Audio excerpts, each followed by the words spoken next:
좀 쉬셨습니까? 수업 시간에 같이 얼굴을 맞대고 대화를 하고 그래야지 이게 재미가 있는데 혼자서 이렇게 강의를 하고 또 여러분도 혼자서 강의를 이렇게 들으니까 많이 힘드시죠? 오늘 조금만 더 하도록 하겠습니다. 힘드시지만 조금만 참아주시고요. 제가 첫 번째 영상을 좀 확인해 보니까 이게 제가 얼굴을 보면서 찍었기 때문에 이게 앞뒤가 이렇게 바뀌어가지고 좌우가 바뀐 상태로 그렇게 나가네요. 여러분들이 좀 이해를 해 주시면 감사하겠습니다.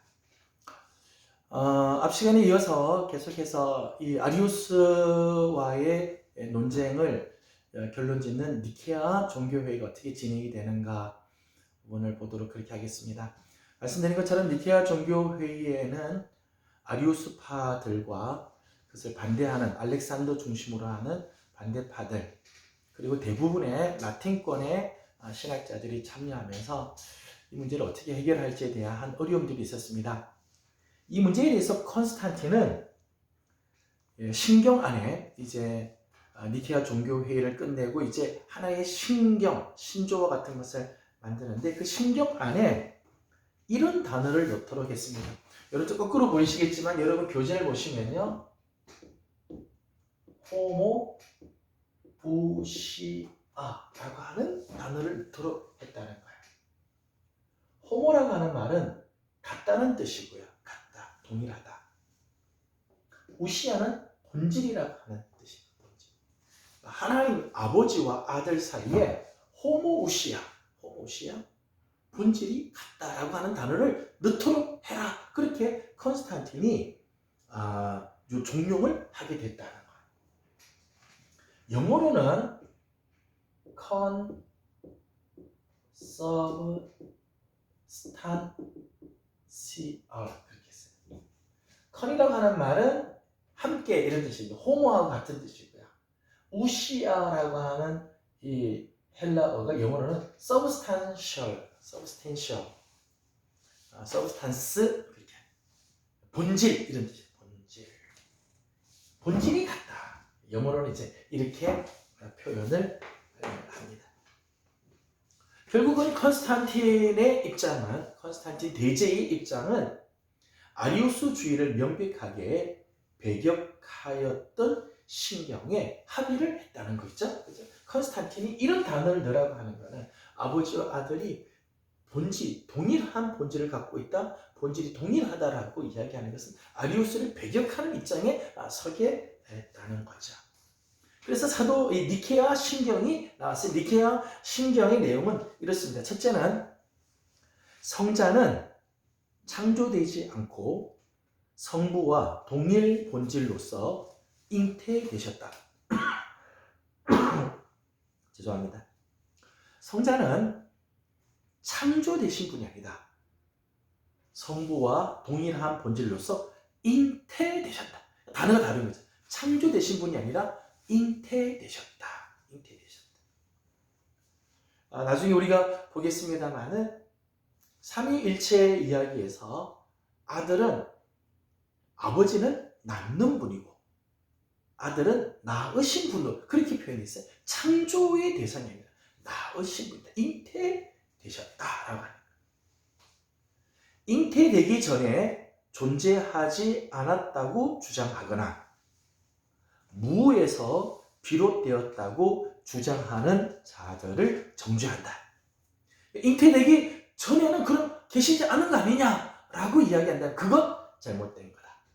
또 성자는 모든 만물이 무에서부터 창조되잖아요. 크레아치오 엑스 니힐로 무에서부터의 창조. 이 세상은 무에서부터 창조되는데 성자 하나님 로고스도 무에서부터 창조됐다고 하면 그건 정죄받아야 한다라고 주장을 합니다. 이게 니케아 신경의 내용이에요. 여러분 아버지와 아들의 관계는요. 여러분 아버지와 아들은 언제 아버지가 되고 언제 아들이 되죠? 아버지가 아들을 낳는 순간에 아버지가 되고 아들이 되죠. 그렇죠? 아버지가 그냥 나는 아버지야 그렇게 되지 않아요. 언제 되는가 하면 아들을 낳는 순간 아버지가 되죠. 그러니까 아버지와 아들은 동시에 아버지와 아들이 딱 되게 되죠. 아들이 있기 전에 아버지가 있었다? 이거는 이게 시간적으로나 아니면 논리적으로는 그렇게 이야기할지 모르지만 실질적으로 아버지와 아들의 관계는 언제 시작되는가 하면 동시에 아버지와 아들이 동시에 이루어지게 되어지죠. 그런 의미가 담겨져 있다는 것. 세 번째는 하나님의 아들이 서로 다른 본질 혹은 정수라고 주장하는 것은 배격되어진다. 아버지와 아들이 서로 본질이 다르다. 정수라고 하는 것은 본체를 말하는데 서로 본체가 다르다고 주장하는 것은 배격되어야 한다는 거예요. 결론은 이렇습니다. 성자 혹은 말씀이 피조물이거나 신성에 있어서 성부보다 떨어진다는 개념을 배격한다는 거예요. 니케아 신경이 아주 중요한 부분이죠. 니케아 신경에서 아주 강조하는 부분이 이런 부분이에요. 성자, 곧 말씀 로고스가 피조물이라고 말한다면 잘못된 거다. 또 신성에 있어서 성부보다 떨어지는 존재다라고 한다면 잘못된 거다. 이것을 확실하게 한 것이 니케아 신경이에요. 니케아 신경에서 가장 중요한 것은 호모우시아죠. 동일 본질이라고 하는 단어예요. 성자가 성부와 동일한 신성을 가지고 있음을 분명히 하기 위해서 이 단어를 삽입하였습니다. 그런데 이 동일 본질, 이 호모우시아라고 하는 이 단어가 아버지와 아들 사이에 말씀이신 성자가 피조물이 아니고 또 신성에서 모자란 분이 아니기 때문에 이 단어를 만들었지만은 이 호모우시아라고 하는 이 단어가 니케아 종교회의 이후에 계속해서 논쟁의 핵심이 됐어요. 논쟁의 원인이 되었다. 이 단어 때문에 그 이후로 계속해서 신학적인 논쟁이 일어나게 되었습니다. 니케아 형식은요, 니케아 신경에서 주장하는 것은 아버지와 아들과 성령의 구별성에 대해서는 침묵을 하고 있는 거예요. 구별성. 자, 저 거꾸로 보여도 이해해 주시고요. 구별성. 아버지와 아들과 성령이 서로 다른 분이라고 하는 것을 이 니케아 성경에서는 거기에 대해서는 별로 그렇게 관심을 갖지 않았어요. 그거가 지금 중요한 문제가 아니라는 거죠. 여기에 대해서는 침묵을 하고 있었어요. 구별성에 대해서는. 서로 구분하는 것에 대해서는 그렇게 침묵을 하고 있었습니다. 그죠? 아버지와 아들이 본질이 같다라고 하는 것을 강조를 했죠. 그러다 보니까 성부와 성자와 성령의 구별성에 대해서는 침묵을 지키고 있다는 사실이 아까 말씀드린 사벨리우스적으로 흘러가고 있는 것이 아니냐.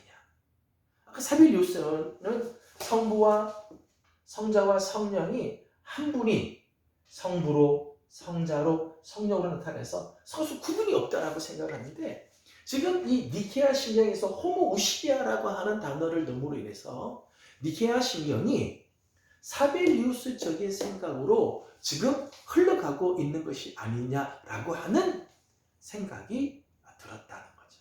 이런 어려움들이 있었습니다.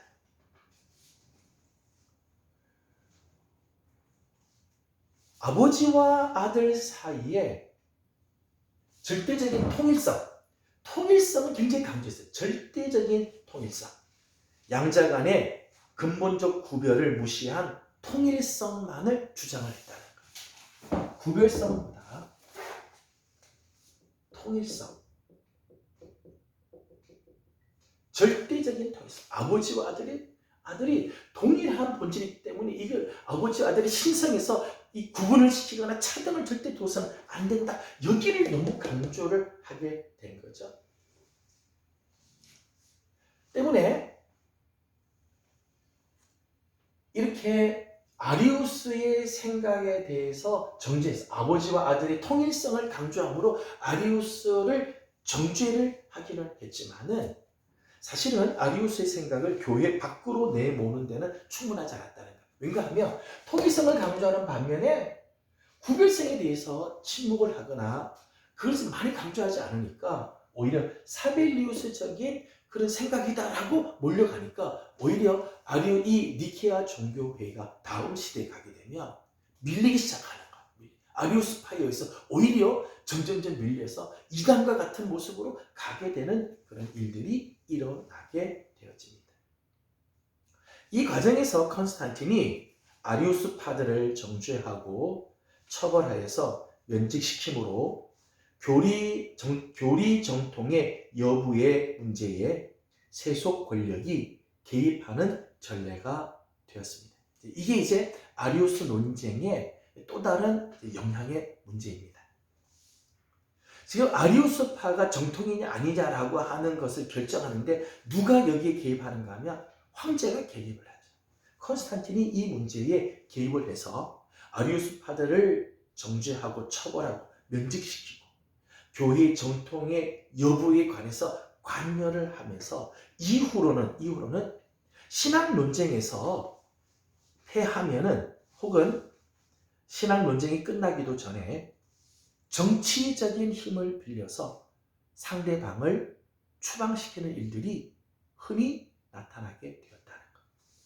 신학 논쟁에서는 졌지만은 황제의 마음에 들고 황제의 환심을 사게 되면 언제나 이것이 역전이 될 수 있다는 것. 역전이 될 수 있다.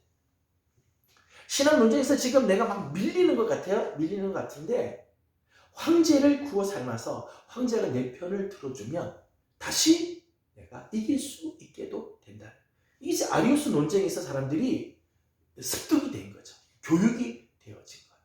그래서 그 다음에는 신학적인 문제를 가지고 이것이 성경적이냐 아니냐, 신학적으로 옳으냐 아니냐 이것보다 황제가 누구 편에 서느냐에 더 많은 관심을 가지게 되고 신학적인 문제를 해결을 정치적인 힘을 빌려서 하려고 하는 일들이 일어나게 되었다는 거예요. 이것이 컨스탄틴의 또 다른 부작용이라고 말할 수 있겠죠. 실제로 니케아 종교회의가 일어나고 난 이후에 여러 이후의 논쟁들이 일어나게 됐습니다. 니케아 회의 이후에 니코메디아의 유세비우스가 황제를 회유하게 됩니다. 그 회유로 인해서 컨스탄틴은 컨스탄티노플 감독에게 아리우스를 성찬에 참여하도록 명령을 했습니다.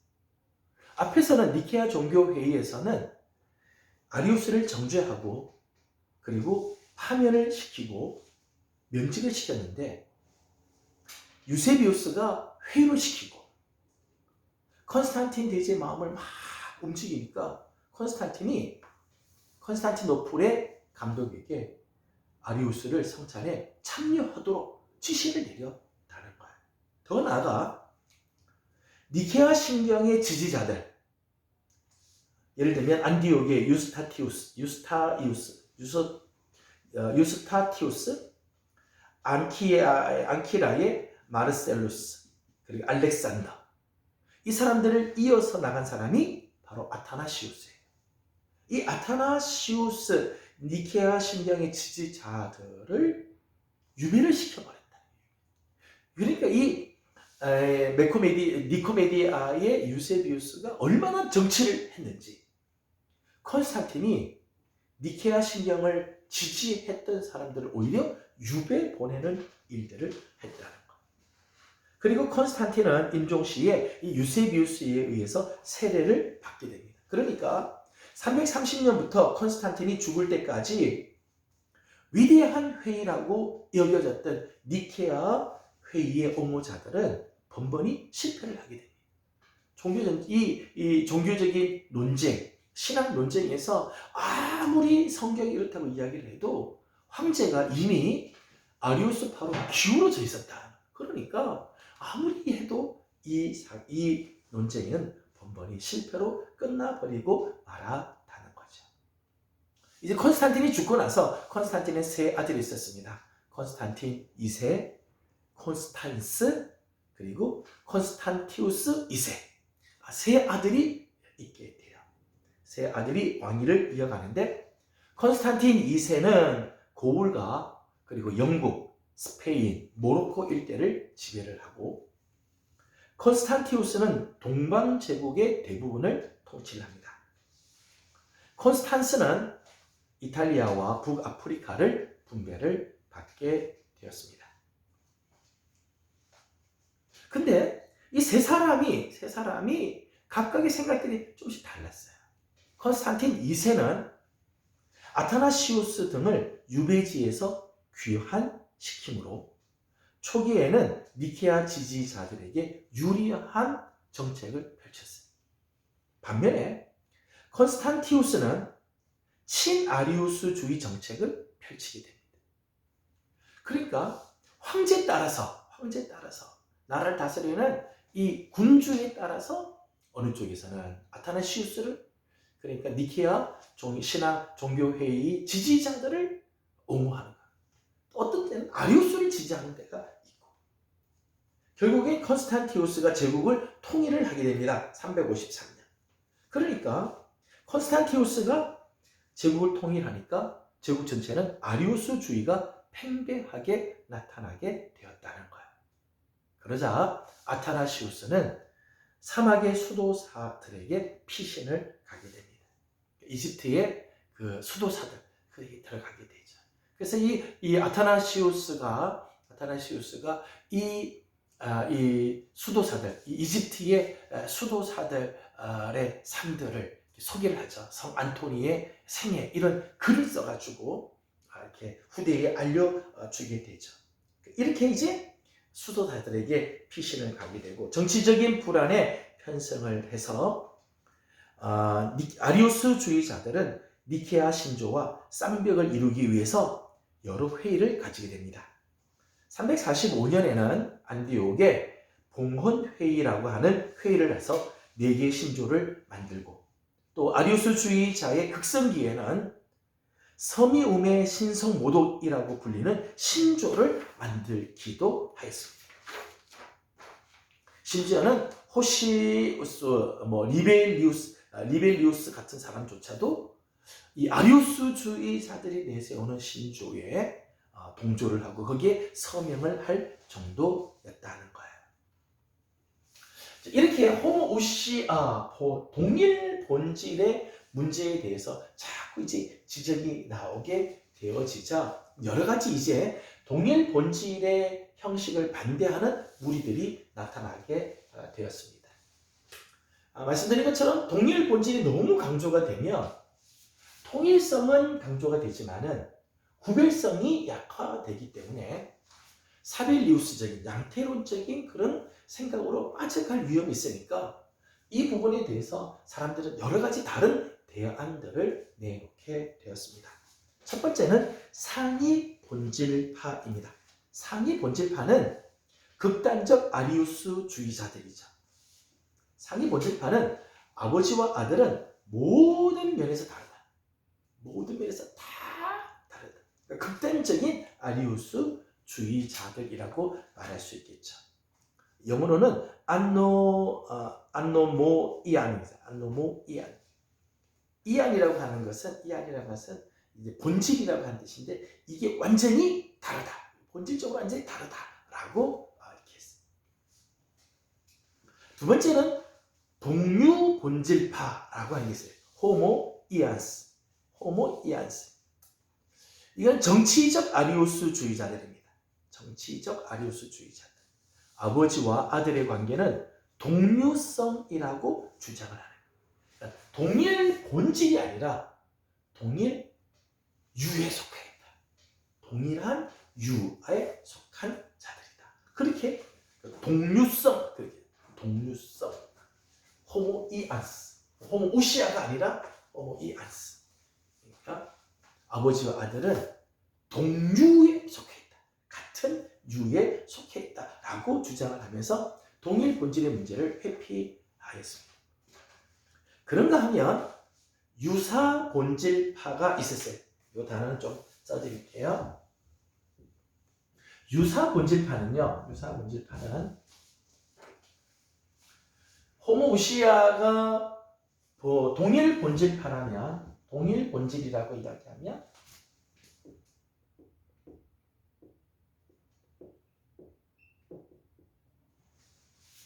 유사 본질파는요.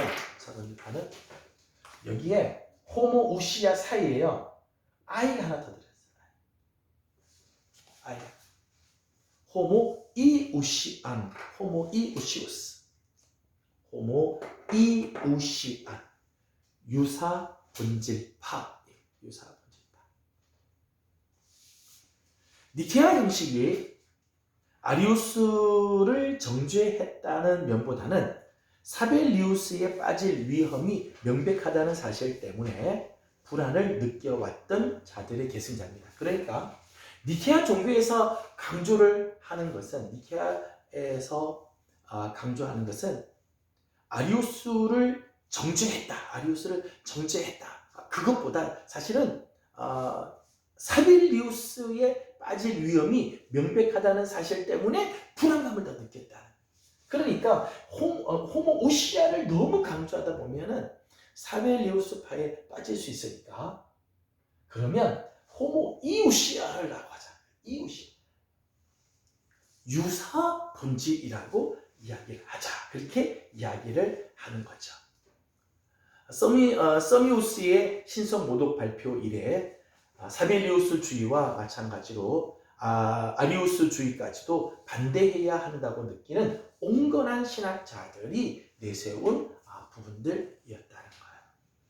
그래서 아리우스주의자들은 아버지와 아들이 본질이 아예 다르다, 전혀 다르다라고 하는데 이 부분을 우리가 정죄를 하지만 그렇다고 해서 호모우시아 같이 돼버리면 이게 완전히 동일해지면 사빌리우스 같이 되니까 아리우스도 우리가 정죄하지만 사빌리우스도 우리는 반대하는 입장이다 라고 해서 온건한 사람들이 주장한 게 유사 본질파 호모이우시아를 주장하는 사람들이었다는 거예요. 4세기 교회들은 아버지와 아들의 관계를 명확히 밝히는데 적잖은 어려움을 겪게 되었습니다. 아버지와 아들의 관계를 명확하게 어떻게 결정을 지는지 어떻게 설명할 건가? 이게 참 쉽지 않은 작업이었다는 거예요. 서방에서는 하나이며 공통된 신성을 언급할 때는 본질이라고 하는 용어를 사용했어요. 하나이며 공통된 신성을 강조할 때는 본질, 서브스탄스 그렇게 했어요.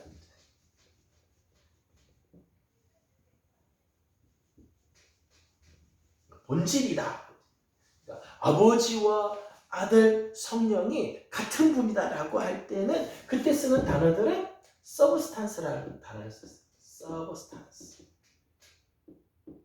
본질이라는 뜻이에요. 본질.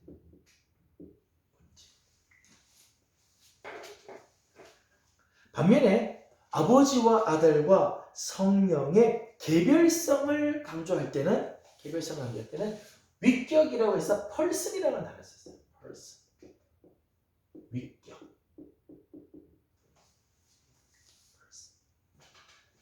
그래서 터툴리안은 한 본질이 세 위격 그렇게 했잖아요. 하나의 본질 그리고 세 분의 위격 이렇게. 서방에서는 이렇게 이제 정리를 했습니다. 아버지와 아들의 관계를 본질은 같지만 위격은 서로 다르다라고 설명을 했어요. 근데 문제는 동방이에요. 동방에서는 용어적인 정밀성, 용어적으로 어떤 고정성이 아직까지 없었다는 거. 아직까지 없었다. 동방에서는 이게 참 어려웠어요. 동방에서는 서방에서는 한 본질 세 위격이라고 하는 단어를 썼는데 동방에서는 뭐라고 썼는가 하면 한 본질이라고 하는 말을 하나의 우시아의 세 분의 본체, 여기 본질이라면 하나의 본질, 세 분의 본체라고 했어요. 본체. 하나의 본질이시며 그분은 세 분의 본체시다. 그렇게 했어요. 본체라고 하는 말이 헬라어로는요 휘포스타시스, 휘포스타시스.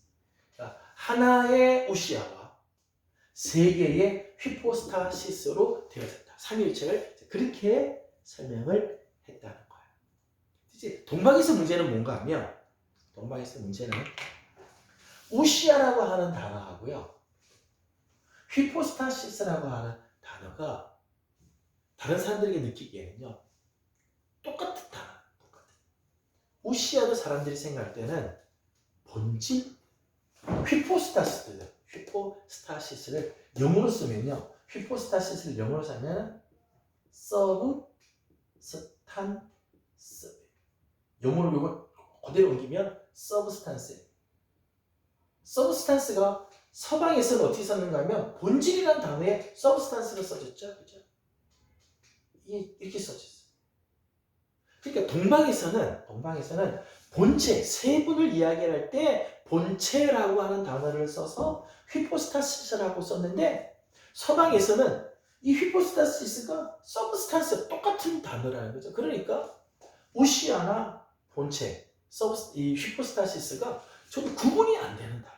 구분이 안 돼. 단어는 이렇게 썼지만은 우시아나 휘포스타시스 모두가 다 똑같은 본질, 이게 뭐 똑같은 말을 이렇게 썼다는 거죠. 그러니까 구분이 잘 되지 않는다는 거예요.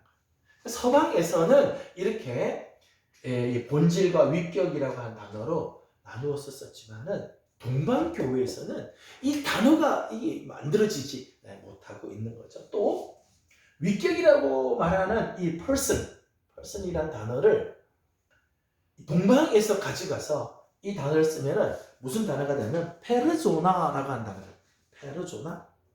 페르조나라고 하는 말은요. 페르조나라고 하는 말은 가면이라는 그 뜻이에요. 가면 쓰는 거예요. 그러니까 한 사람이 어느 때는 아버지 가면을 썼다.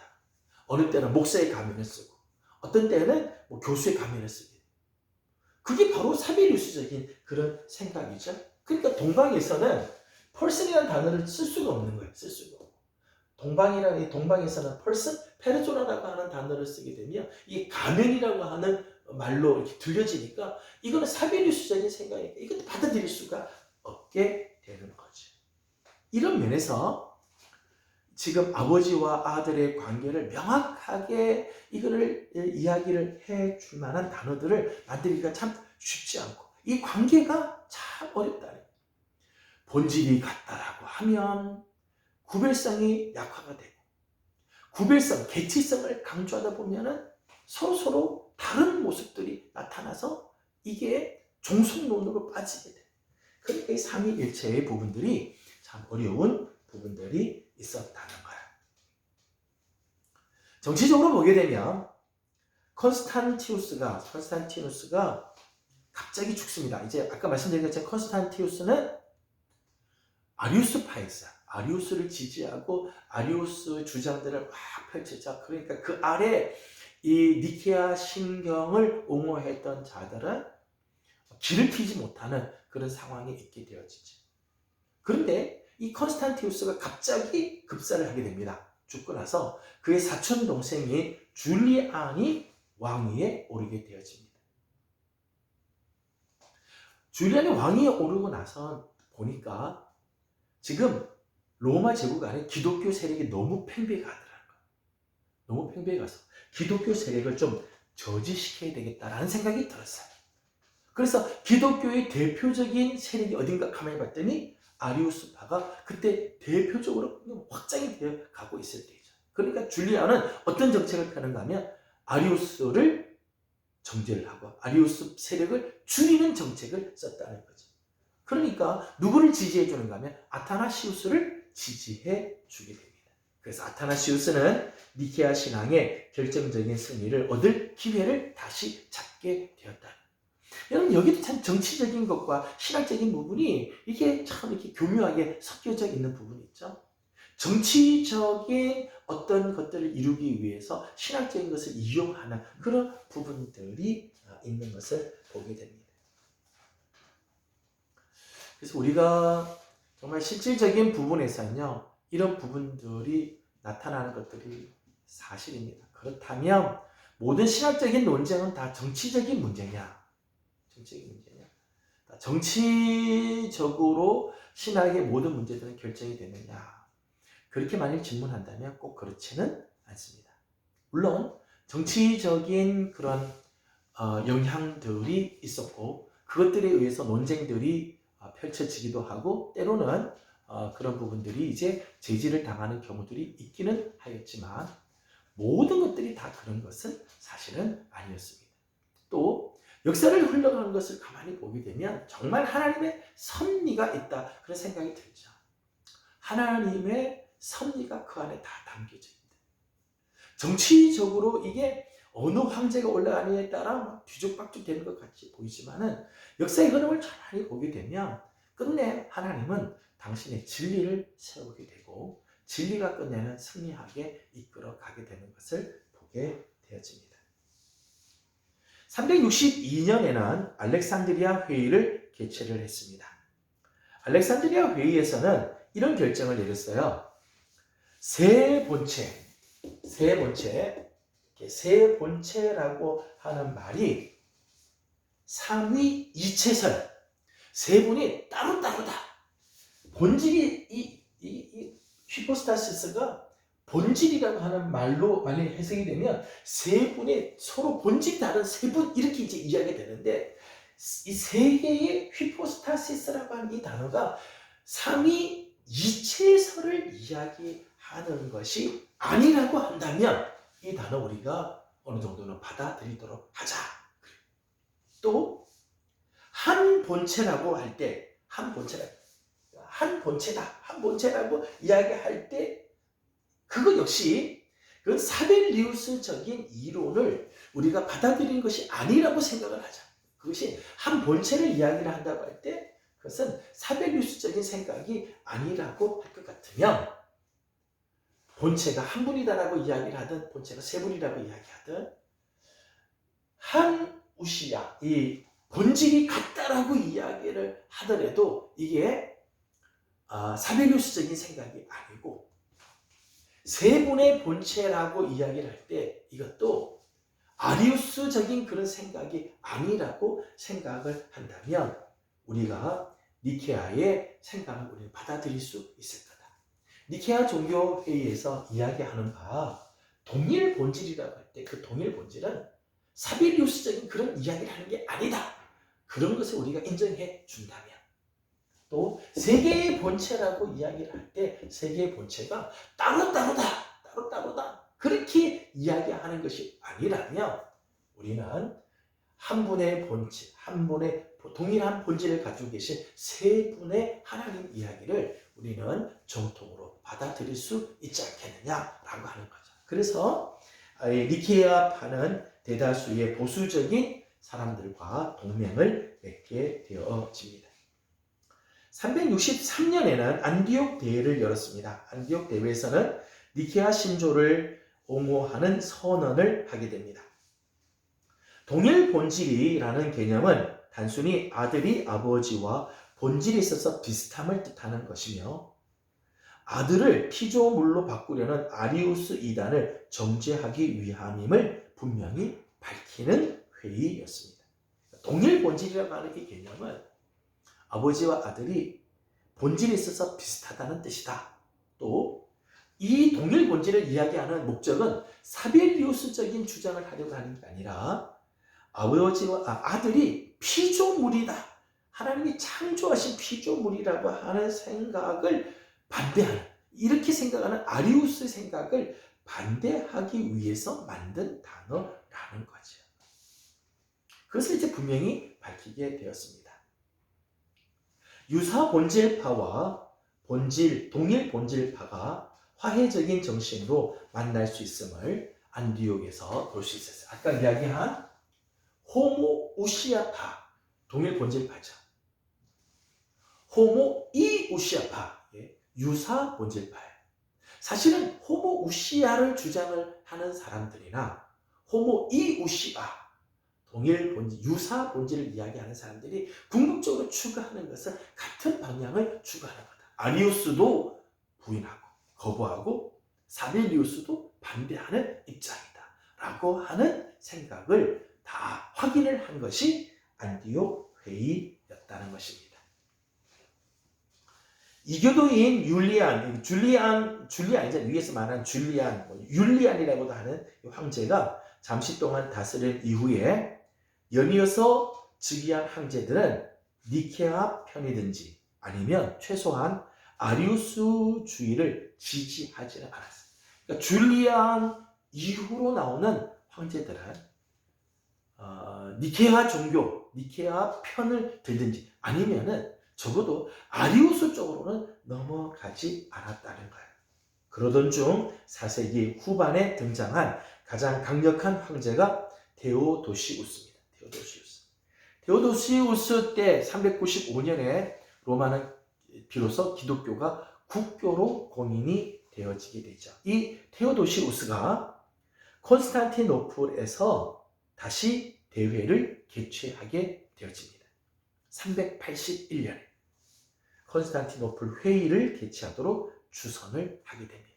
그리고 이 회의에서 아리우스의 최종적인 정죄를 결정하게 됩니다. 아리우스가 잘못됐다. 니케아의 신경을 다시 우리는 확인한다. 그래서 이 회의를 니케아 콘스탄티노플 회의라. 그렇게 니케아 회의를 확정을 지은 것이 콘스탄티노플 회의다. 그래서 이 회의를 니케아 콘스탄티노플 회의라고 이야기를 해요. 그래서 확실하게 아리우스주의를 정죄하고 동일 본질, 아버지와 아들은 본질이 동일하다는 쪽으로 결정이 되어서 이것이 정통으로 이제 내려오게 되어집니다. 그 이후에도 신학적인 이런 정교함들이 이제 나타나기 시작해요. 이 호모우시아, 동일 본질, 세분의 위격 이런 부분들을 어떻게 정의를 내릴 건가, 우리는 어떻게 이해할 것인가에 대한 많은 생각들이 나오게 되어지죠. 그 중에 대표적인 사람이 3명의 위대한 갑바도기아 갑부들입니다. 가이사랴의 바질, 니사의 그레고리, 그리고 나지안주스의 그레고리. 이 3사람이 본질과 본체 두 개념을 구분을 해서 삼위일체 하나님에 대해서 좀 더 정확한 용어들을 만들어내게 되고, 그리고 삼위일체론이 점점점 확정이 되어져 가게 됩니다. 이 부분에 대해서는 다음 시간에 우리 만나서 계속해서 공부를 하도록 하겠습니다. 오늘은 여기까지 공부를 하겠습니다. 궁금한 거 있으면 다음 시간에 질문해 주시면 고맙겠습니다. 그동안 수고하셨습니다. 감사합니다. 기도하겠습니다. 귀하신 하나님 감사합니다. 오늘 사랑하는 우리 학우들 영상으로 수업을 하지만 수업에 열심을 하는 우리 귀한 학우들에게 하나님께서 은혜를 더하시고 지혜를 주시며 하나님이 기뻐하시는 하나님의 사람들 다 되게 하여 주시옵소서. 다음 만날 때까지 하나님께서 지켜주시기를 원하며 예수님의 이름으로 기도드리옵나이다. 아멘. 감사합니다. 다음 주 뵙겠습니다. 고맙습니다.